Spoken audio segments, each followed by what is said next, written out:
Почитувани граѓани, спектакуларно најавуваниот проект на општинските власти на Газибаба за изградба на град во град на една од најатрактивните земјишта во Скопје во рамките на Скопски сајм заврши како тотален дебакал. Ова огромна дупка позади нас, ископана пред 10 години, сведочи за неспособноста и криминалот на градоначалникот на Газибаба Тони Трајковски и неговите шефови Никола Груевски и Коце Трајановски.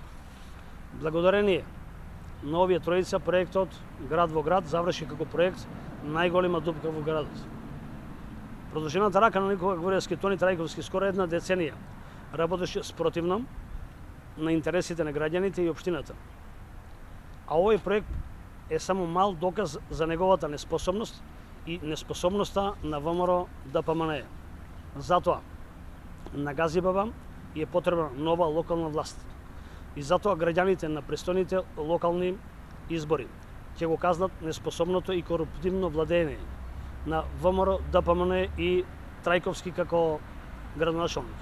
Новата, услужна, отчетна и одговорна локална власт, предводена од Социјалдемократскиот сојуз на Македонија, ќе создадат реални услови на ова место да се изгради комерцијален, финансиски и бизнис центар, што воедно ќе представува градежна и архитектонска атракција. Социјалдемократскиот сојуз на Македонија на централно ниво покажа дека зборот е збор. Тоа ќе се докаже и на локално ниво, кога локалните власти ќе ги отворат институциите, ќе унапредуваат инфраструктура и економскиот развој и ќе работат на подобрување на квалитетот на животот на сите граѓани. По промените на локалните избори, општина Газибаба повторно ќе стане модерна, развојна, уредена општина, како што беше и во минатото.